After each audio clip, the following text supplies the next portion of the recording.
keluarga, keluarga, family. Salasilah, salasilah, genealogy. Pokok, pokok, tree.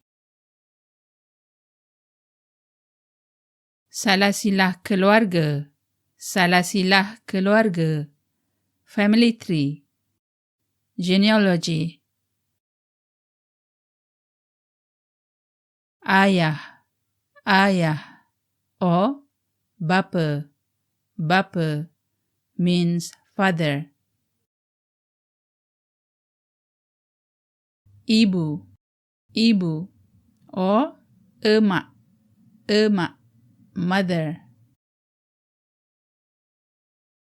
Atuk, atuk, or datuk, datuk, grandfather. Nenek, nenek, grandmother. Pak cik, pak cik, uncle. Mak cik, aunt. Suami, suami, husband. Isteri, istri, wife. Adik beradik, adik beradik, siblings.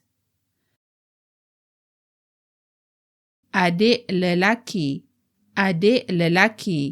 younger brother. Adik perempuan, younger sister. Kakak, older sister. Abang, older brother. Sepupu, cousin. Anak lelaki, son. Anak perempuan, daughter. Anak saudara perempuan, niece. Anak saudara lelaki, nephew. Ayah mertua,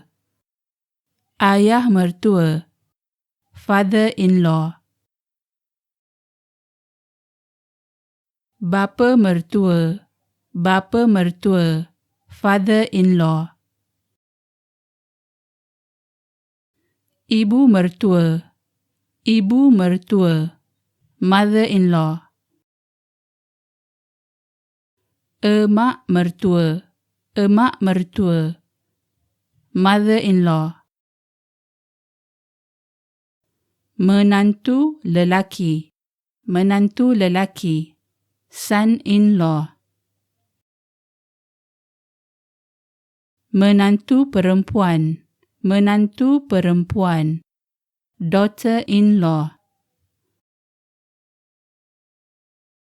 Ipa, in-law. Adik ipar lelaki,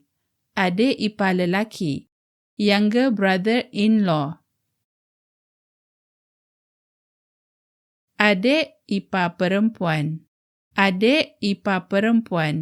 younger sister-in-law. Abang ipar,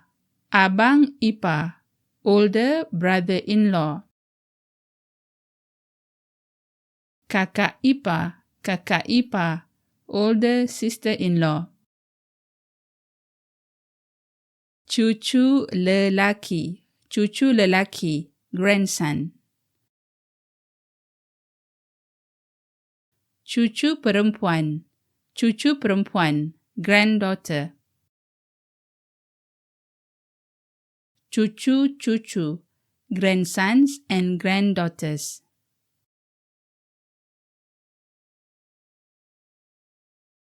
Here is the summary of today's lesson.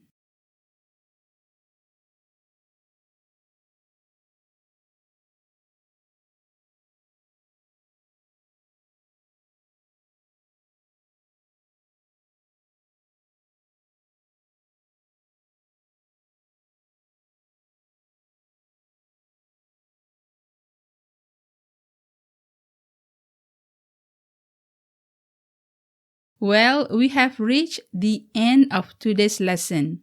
For those of you who are interested to be fluent in Malay, I recommend that you book a personal Malay class with me to improve your fluency.